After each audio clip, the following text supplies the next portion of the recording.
Good Wednesday morning. I'm Tom Waldrop. I'm the chair of the SPR committee, or SPRC. SPR committees are intended, among other things, but this is probably most important, to act as the link or connective tissue between a congregation and its district superintendent and the bishop. This is especially important at certain times, and now is one of those times. As you know, it's the season for pastoral change at LGUMC. It goes without saying, but I'll say it. We'll be very, very sorry to see Kate go. It'll be a big loss because she's been a big addition in her time here. Fortunately, we have another several months of her energy and her wisdom and her caring and her experience. But on the other hand, we have to say we're thankful that our Bishop Carcaño, thought of her, knew of her, found her, and succeeded in recruiting her to come here out of retirement and fill in for a year. And of course, she's been much more than a fill-in. She's really contributed, giving a lot of her time and experience and wisdom, and to help us prepare for the transition. Because as a district superintendent herself, she's been involved in helping to facilitate transitions like this. Several of us who are members of SPR attended recently a training that the district superintendents, 3 of them from the Bay Area, put on. And it was really excellent. They did a great job. They covered many things. But one thing that they emphasized is that SPR committees need to communicate to the congregation regularly to make more transparent what are some of the key processes in the church life and the church year. And appointment is the leading one of those. In particular, they wanted us to explain what itinerary is, how it differs from appointment, and what is open itinerary. So the itinerant ministry is United Methodist Church's system of sending ordained ministers to serve the church and community where they've been appointed by their bishop. And this word itinerary specifically refers to the United Methodist practice of moving pastors from church to church. They're never appointed for more than a year at a time, you've probably noticed, although most often they are reappointed for some number of years after, until they're moved again or retire. There is a mandatory retirement age. I don't know what it is. Itinerary also refers, and this part really I find interesting, it's obvious, but think about it. The pastors must commit when they're ordained to going and serving wherever their bishops send them, for better or for worse. And it's written in the United Methodist Book of Discipline, where it says that ordained elders are appointed by the bishop to fields of labor. Interesting phrase. All ordained elders shall accept and abide by these appointments.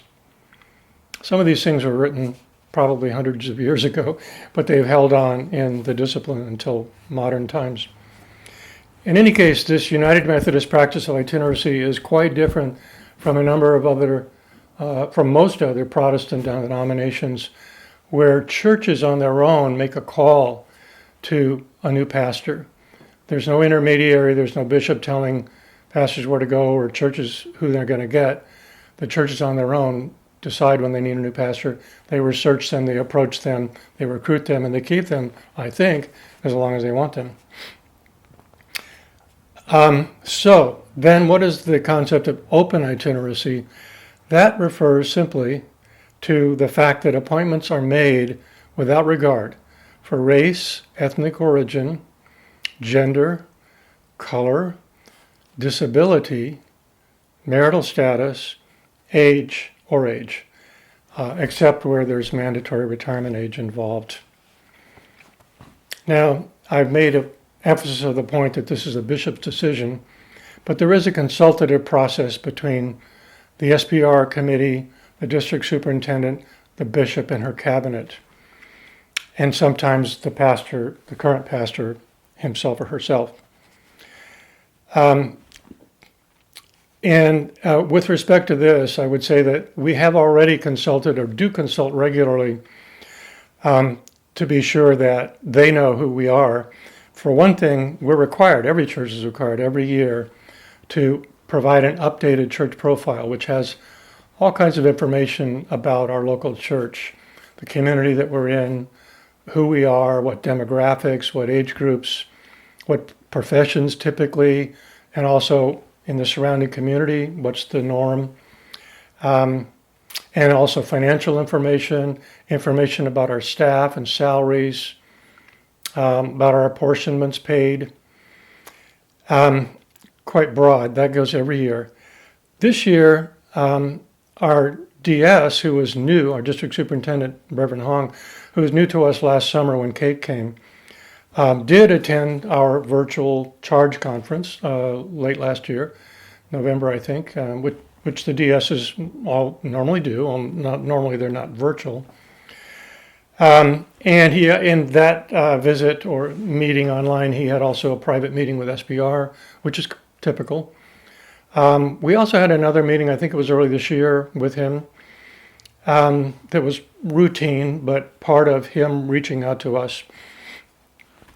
In January, though, we did something that was fairly unusual. We had a congregational survey, you'll remember, which included your thoughts about a new pastor, your thoughts about what's best about LGUMC in your point of view, what your hopes and concerns are, what you expect in the future versus, let's say, what maybe your aspirations are. And it had some good additional background about who we are being a service-oriented church, and a church that really wanted to be ministered to so that we could go out into the world and do God's work. I know that this memo, which was provided to our district superintendent, Reverend Hong, also he has sent it on to the bishop and her cabinet. So I know that it's in her hands. Now, I want to talk about the timeline and the process a little bit for this season that we're in, this pastoral change.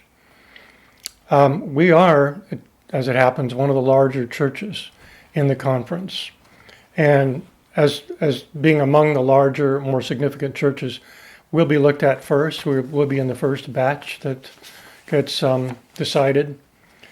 And that process is starting now. It's just about fully underway. Probably, in fact, we're about a month, give or take, from hearing about the appointment that's being made to LGUMC, the new one. First, as you may know, that person will meet with SPR. That provides an opportunity for exchanges of questions and answers, getting to know each other, seeing how comfortable we are with each other. It's a two-way street.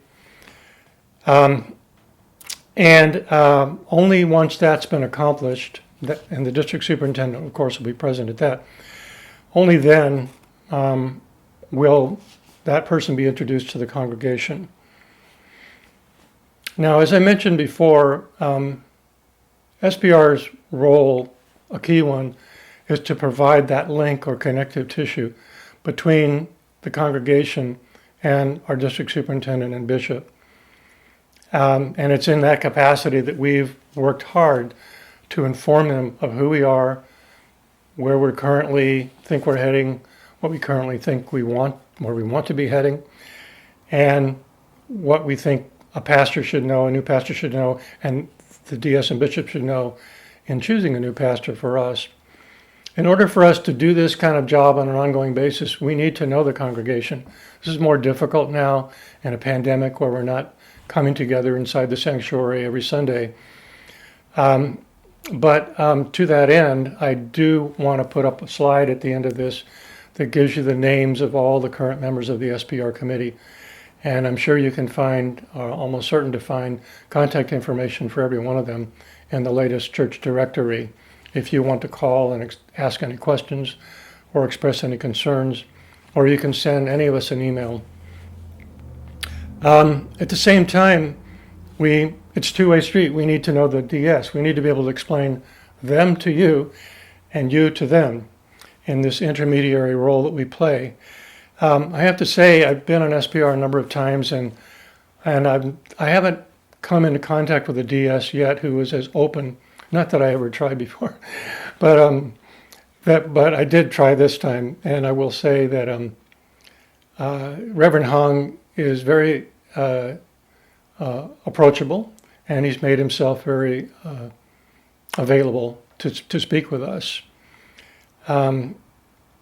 He's familiar with our wishes, I can assure you, and our concerns, and he's personally committed himself to ensure that the pick for Los Gatos Methodist Church is an appropriate pick, and that the process is smooth.